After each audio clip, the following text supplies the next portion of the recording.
Coucou tout le monde, bienvenue dans cette nouvelle vidéo. J'espère que vous allez bien, moi ça va très bien. Alors pour cette nouvelle histoire, je vais vous raconter une story time horreur. Mais juste avant de commencer cette nouvelle histoire, n'oubliez pas de vous abonner à ma chaîne, de liker cette vidéo et de partager cette vidéo un maximum afin que l'algorithme de YouTube donne beaucoup plus de visibilité à ma chaîne. Je vous en remercie. Donc sans plus attendre, le début de l'histoire. L'histoire que je m'apprête à vous raconter s'est produite au Yémen. Et la personne qui nous raconte cette histoire s'appelle Souad. C'est l'histoire d'une famille, donc composée du père de famille, de la mère de famille et des 3 enfants. Donc il y a un petit garçon qui s'appelle Yassine et les 2 grandes sœurs qui s'appellent Souad et Salma. Toute cette petite famille vivait chez les parents de la mère de Souad. À la mort des parents de la mère de Souad, la mère de Souad, elle était pas bien, elle était en dépression, elle tombait souvent malade. Donc son mari va lui dire écoute, là ça peut plus durer, t'es pas bien, t'es en dépression, t'es toujours malade, cette maison te rappelle trop de souvenirs. Donc ce qu'on va faire, c'est qu'on va mettre cette maison en vente et on va aller vivre ailleurs. Au début, elle voulait pas trop, mais en voyant l'insistance de son mari, elle a fini par accepter. Ils ont donc commencé les recherches du nouveau logement et ils vont tomber sur l'annonce immobilière d'un appartement qui était à vendre avec 4 grandes chambres, un grand salon, une grande cuisine et un grand balcon. C'était un immeuble de 4 étages et un immeuble assez ancien. Mais malgré le fait que cet immeuble soit quand même assez ancien, les parents de Souad, ils ont eu un coup de cœur et ils ont décidé d'aller visiter cet appartement. Une fois la visite de l'appartement terminée, les parents ont eu un réel coup de cœur pour cet appartement et ils ont donc décidé de faire une offre.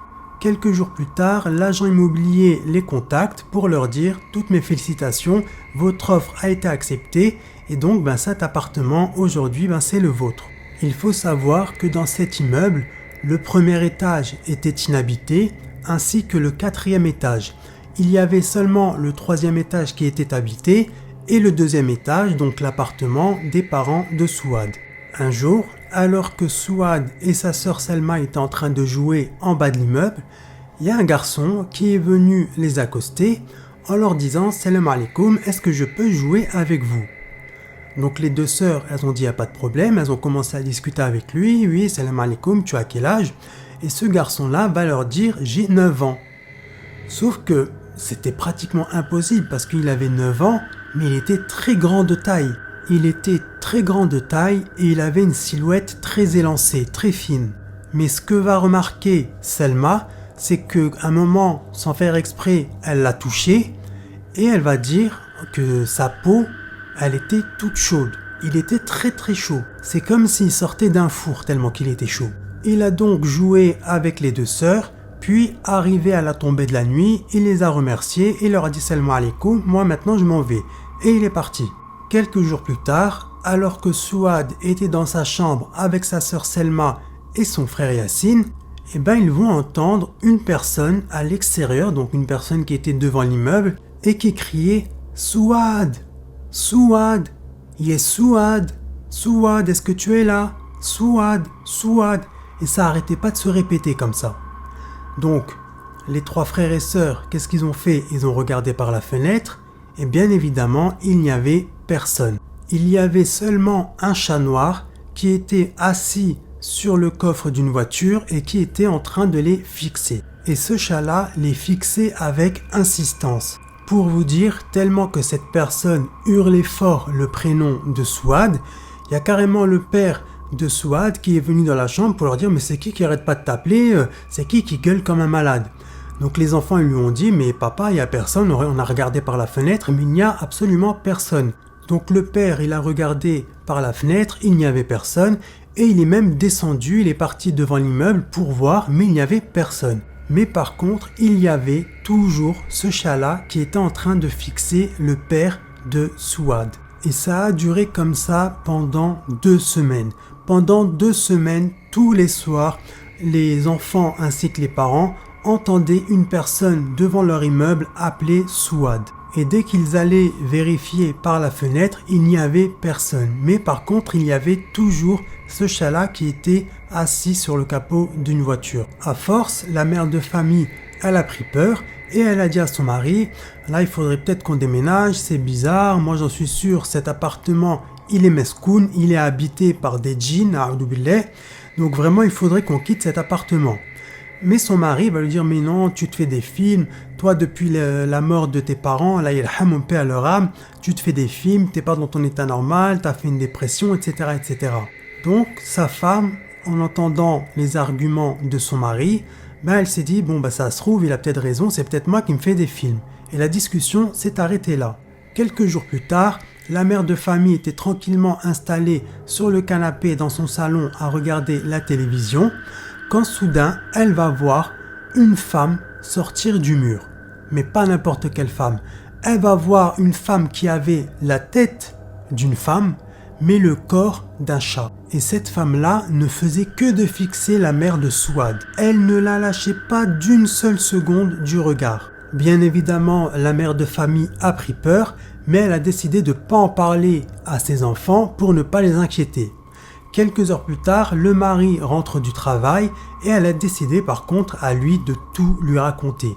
Elle va lui dire « J'étais installée il y a quelques heures tranquillement sur le canapé quand soudain il y a une femme avec la tête d'une femme mais avec le corps d'un chat qui est sortie du mur et qui n'arrêtait pas de me fixer. » Bien évidemment, son mari ne va pas la croire. Il va lui dire « Mais toi t'es folle, tu te fais des films, tu commences à perdre la raison, etc. etc. » Ensuite, il va lui dire pourquoi moi dans ce cas-là, moi aussi j'habite ici, pourquoi je vois rien, pourquoi je ne vis pas de phénomènes paranormaux comme toi, tu te fais des films, tout ça c'est dans ta tête, vraiment lâche l'affaire, voilà, ça sert à rien de me parler des choses-là parce que pour moi ces choses-là n'existent pas.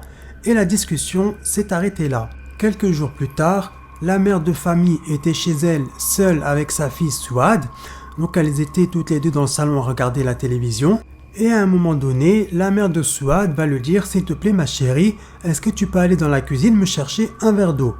Souad s'est donc levée, elle s'est dirigée dans la cuisine et d'un seul coup, elle a commencé à hurler de toutes ses forces. Sa mère, elle est donc venue en courant de la cuisine, elle a pris sa fille dans ses bras, elle lui a dit « Ma fille, qu'est-ce qui se passe? Raconte-moi, qu'est-ce qui se passe ?»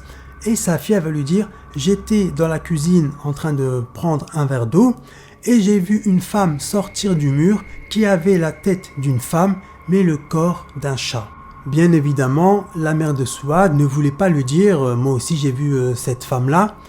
Donc elle a commencé à lui réciter du Coran jusqu'au moment où, alhamdoulilah, grâce à Dieu, sa fille a commencé à se calmer. Quelques heures plus tard, le mari est rentré à la maison et sa femme va se jeter sur lui et lui dire « Tu vois, tu me prends pour une folle, ce qui m'est arrivé à moi, ça arrive exactement à ta fille il y a quelques heures auparavant, donc voilà, maintenant tu peux plus dire que je suis folle parce qu'on est deux à avoir vécu la même chose. » Mais malgré ça, le père de famille ne voulait pas croire sa femme.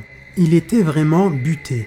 Il lui a dit « Tout ça c'est pas vrai, tout ça ça n'existe pas, tout ça c'est des foutaises et tout ça c'est dans ta tête. » Ils se sont alors disputés et ensuite chacun est allé dormir de son côté. Le lendemain, alors que tout le monde était dans le salon en train de regarder la télévision, donc il y avait les parents et les 3 enfants, ils vont entendre comme une dispute. Mais vraiment une grosse dispute, comme s'il y avait une bagarre en bas de leur immeuble. Ils sont donc allés tous sur le balcon pour regarder et il n'y avait personne. La rue était complètement déserte, sauf une seule personne, le chat noir qui était comme à son habitude assis sur le capot d'une voiture et qui était là en train de les fixer. Et c'était comme ça pratiquement tous les soirs. Ils entendaient des personnes se disputer, voire même se bagarrer, et dès qu'ils allaient sur le balcon pour voir ce qui se passait, il n'y avait personne. À ce moment-là, la mère de famille, elle a vraiment commencé à péter les plombs. Donc elle a dit à son mari, écoute, toi reste là avec les enfants, moi je vais aller voir la voisine et je vais lui poser quelques questions et je vais essayer de savoir si elle aussi elle est victime de phénomènes paranormaux, parce que là c'est vraiment pas normal ce qu'on est en train de vivre pendant des semaines et des semaines. C'est voilà, pour moi l'immeuble il est hanté, il est habité, mais je préfère aller me renseigner auprès de la voisine pour être sûr. Donc elle a été voir sa voisine, elle a frappé à la porte, salam alaikum, alaikum salam. La voisine l'a fait entrer chez elle et elles ont commencé à discuter. la mère de famille a commencé à lui expliquer tout ce qui se passait chez elle. Et c'est là que la voisine va lui dire, bah écoute, moi aussi, je vis des phénomènes paranormaux chez moi. À chaque fois que je mets mon téléphone à un certain endroit, je le retrouve dans une autre pièce de la maison. À chaque fois que je pose un vase sur le buffet du salon, je le retrouve par exemple soit dans les toilettes, soit dans la salle de bain, vraiment dans des endroits vraiment bizarres. Et à chaque fois, je vis des choses comme ça, vraiment paranormales. Puis, elle va aussi lui dire, tous les soirs pratiquement, quand je suis en train de dormir, j'ai l'impression qu'il y a un chat qui monte sur mon lit et qui s'allonge à côté de moi. Et par moments, je l'entends même miauler. Et dès que je me réveille et que j'allume la lumière, il n'y a personne autour de moi. Une fois la conversation terminée entre les deux femmes, la mère de famille rentre chez elle et elle va directement aller voir son mari pour lui expliquer et lui raconter la discussion qu'elle venait d'avoir avec sa voisine. Mais malgré ça, son mari ne voulait toujours pas la croire. Un soir, alors que le couple était tranquillement installé dans le salon à regarder la télévision, qu'est-ce qui va se passer ? Tous les deux vont voir un homme à la peau très très noire sortir du mur et courir très très vite dans le mur d'en face. Là, le mari va lui dire « Non mais attends, est-ce que je viens de rêver ? T'as vu ce que je viens de voir ou pas ?» Sa femme, elle le regarde en mode vraiment choquée. Elle dit « Oui, j'ai vu ce que tu viens de voir, on l'a vu tous les deux. Tu vois, je t'ai dit, c'est pas des mensonges, tu vois, c'est la vérité. Toi qui disais que t'avais jamais assisté à un phénomène paranormal, regarde, tu vois, maintenant ça arrive, tu vois, maintenant est-ce que tu me crois, tu vois, je suis pas une menteuse. » Et ensuite, elle lui a dit, tu vois, tout ça, c'est à cause de toi. À force de me faire passer pour une folle et pour une menteuse, ils ont voulu te prouver que ces choses-là existaient bel et bien. Et à partir de ce moment-là, le père de famille va dire à sa femme, cet appartement-là, on va le vendre. On va pas y rester parce que je veux pas qu'il nous arrive quelque chose, que ce soit à toi, à moi ou à nos enfants. Donc on va mettre cet appartement en vente et on va déménager. Quelques mois plus tard, ils ont enfin réussi à vendre leur appartement et ils sont allés vivre dans une autre ville et dans un nouvel appartement. Un an plus tard, le père de famille était en voiture avec sa femme, voilà, ils étaient en train de faire des courses, et le père de famille va lui dire, tout simplement, tu sais quoi ? Moi, j'aimerais bien repasser devant notre ancien immeuble pour voir ce qui se passe, pour voir s'il y a des nouveaux voisins, etc., etc.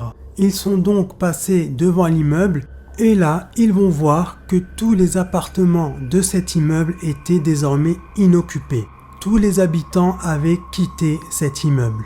Mais par contre, les seules choses que les parents de Souad ont remarqué, le chat noir était toujours là, assis confortablement sur le capot d'une voiture, mais aussi que tous les balcons de cet immeuble-là, il y avait des corbeaux, mais vraiment il y avait énormément de corbeaux à tous les étages et sur tous les balcons de cet immeuble. Une fois qu'ils ont emménagé dans leur nouvel appartement, la famille n'a plus jamais vécu de phénomènes paranormaux. Donc voilà, c'est la fin de cette histoire. J'espère que cette histoire vous aura plu. Si c'est le cas, n'oubliez pas de liker cette vidéo, de vous abonner à ma chaîne et de partager cette vidéo un maximum afin que l'algorithme de YouTube donne beaucoup plus de visibilité à ma chaîne. Je vous en remercie. Je vous remercie aussi d'avoir écouté cette histoire du début jusqu'à la fin. Quant à moi, je vous dis à la prochaine vidéo et quant à vous, je vous dis prenez soin de vous. Bye!